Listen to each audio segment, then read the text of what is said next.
Boa tarde. Bom, e aí pessoas, tudo bem? Vou fazer um vídeo aqui, vou tentar explicar um pouquinho aqui do espectro político e da polaridade que nós temos aqui no Brasil, certo? Então, eu gostaria de começar esse vídeo falando um pouco de como funciona o nosso espectro político. Nós temos aqui a extrema esquerda, esquerda, centro-esquerda, centro. Aí você vai ter centro-direita, direita e extrema-direita.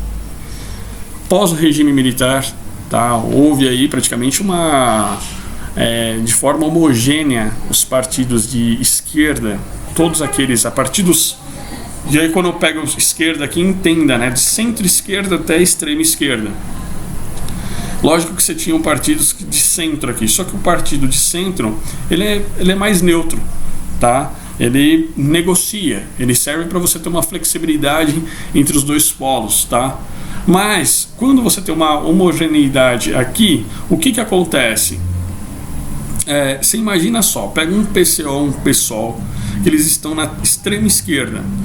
Você pega um PT que está na esquerda, o PT na esquerda já está à direita do PSOL, que está na extrema esquerda.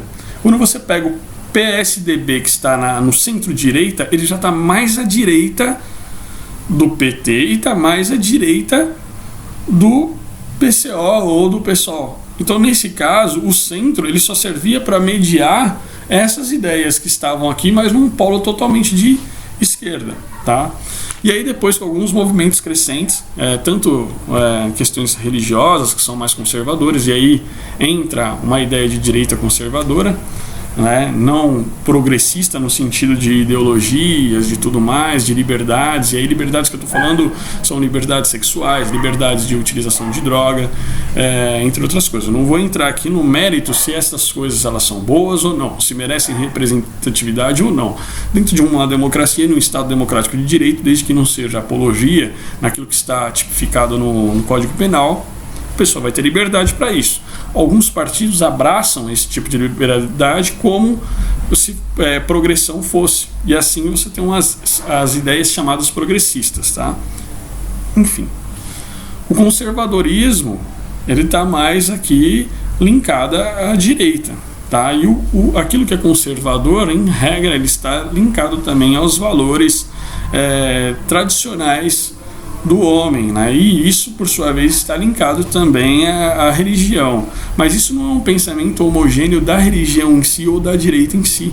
De repente a pessoa pode ser, por exemplo, ateu e ela querer que se conserve tais valores porque foi passado de tradição, e tradição é aquilo que se passa de pai para filho. Ele viu que o pai dele agia de tal forma e ele gostaria que a sociedade se comportasse daquela forma, então ele acaba sendo mais conservador também, tá? Todavia, este movimento iniciou-se aí, na minha opinião, na minha humilde opinião, também por conta dos religiosos, tá? E aí o que acontece? Como pós o regime militar nós tivemos essa questão homogênea, criou-se a ideia na cabeça do brasileiro de que o PT era de esquerda e que o PSDB era de direita. Mas não é que no espectro político o PSDB de fato está à direita, porque o centro-esquerda está à direita da esquerda. E quando você pega o PT e o PSOL, o PT que é de esquerda está à direita da extrema esquerda, que é o PSOL, que é o PCO. Entendeu como é que funciona? E aí quando surgiram alguns políticos, ou até alguns partidos que outrora eram pequenos, e depois começaram a se manifestar, ou como conservadores, ou num outro viés aí que hoje também está, disse estar, né, na direita, né? Que é os movimentos econômicos, de liberdade econômica e tudo mais, né? Que são mais voltados à ideia capitalista. E daí também tem-se aí a ideia de que os capitalistas são de direita e os comunistas são todos de esquerda. Mas nem todo mundo que está do lado do espectro da esquerda é comunista. Tem que deixar claro isso também.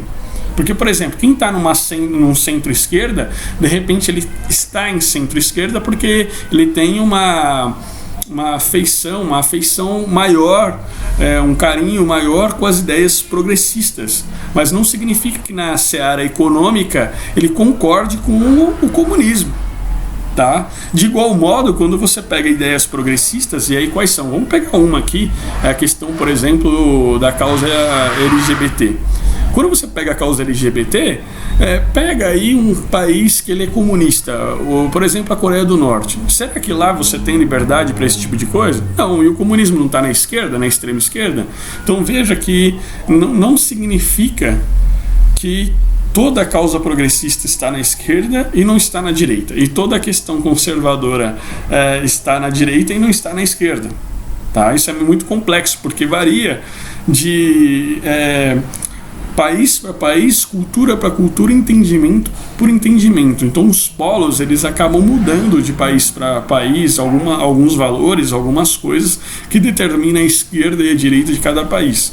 Mas no Brasil, de fato, a polarização ela surgiu porque nós não tínhamos uma direita de fato, e uma direita que eu falo completa no seguinte sentido, de você ter uma liberdade econômica, um Estado menor, de você querer os valores conservadores juntamente com uma questão religiosa, tá? Então este movimento ele começou a surgir, e aí como você tinha, quer ver, da década no final ali da ditadura para cá, são praticamente quase 30 anos, são 30 anos, perdão. Então, nesses 30 anos que você teve aí, você ficou com um pensamento homogêneo na esquerda. E agora com todo esse levante aí dessa direita em si, surgiu essa polarização, claro. E aí quem assistiu aquele vídeo Caçador sabe o porquê que está acontecendo essa polarização. Por quê? Porque foi feito um trabalho, e eu não quero entrar no mérito se foi bom ou se foi ruim, a sociedade é o que está aí, enfim, faço parte dela, então a gente acaba pegando diversos novos valores também. E, enfim, as pessoas que já nasceram dentro dessa esquerda, né, que entende que o PT é de esquerda e o PSDB é de direita e não, na verdade não é, qualquer pensamento centro-direita ou direita é extremista para ele, porque aí o polo já está bem mais distante, entendeu? Então quando você tem PSOL aqui na extrema esquerda, né, para o PSOL o PT está à direita, porque ele está aqui. Pro PSDB, que é centro-esquerda e às vezes até centro, você imagina do PSOL até o centro-esquerda, centro, cara, isso é uma distância tão grande no espectro de ideias que ele enxerga o PSDB como direita, mas não é, tá? Aí quando você pega outros movimentos, né, que começaram a surgir novo, que aí já estão no centro-direita aqui, cara, pro pessoal, isso é o extremismo puro, entendeu? Por isso que começou uma onda de chamar esses caras aqui que estão à direita de fascista, né?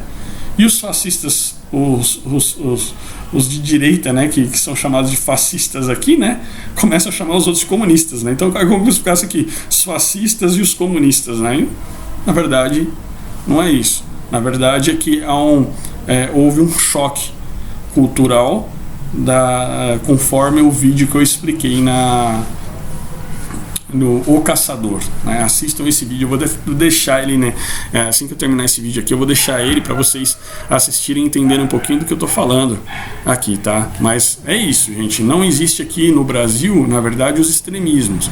Os extremismos estão na falta de entendimento. Porque como a nossa sociedade estava muito homogênea nos pensamentos de esquerda, e com as diferenças só entre os pensamentos de esquerda, qualquer pensamento que chega com direita aqui é super extremo para essa sociedade, tá? Por isso que o pessoal começa a acusar aqui de fascismo, é o choque cultural, tá? Provavelmente essa polaridade nas próximas gerações elas não irão existir, e talvez, né, haja aí até um ganho com tudo isso, porque todo pensamento homogêneo ou dentro de uma caixinha não é legal. É por isso que é importante numa sociedade você ter sim a direita e você ter a esquerda. E o centro, qual é a importância do centro? Em que pese ele tem os seus problemas, não quero entrar no mérito da corrupção aqui no Brasil, mas o centro ele funciona para ser justamente um mediador entre esses dois polos. Porque se eu sustento aqui um dogma e o outro sustenta um dogma, vai dar conflito. E o centro ele serve para mediar esse conflito. Tá? Por isso que todo o espectro político ele é importante e saudável para uma democracia. Caso contrário, existem outros regimes que não a democracia para você gerir, tá? A sociedade e que não se mostraram tão eficazes assim, senão seriam os regimes predominantes para esse presente século, e não é, tá? Então tamo juntos, já tem 10 minutos esse vídeo aí. Bom, se você curtiu, deixa um like. Se de repente ficou alguma coisa que não tá muito clara aí, deixa um comentário e eu procuro esclarecer no próximo vídeo. Tamo junto, valeu!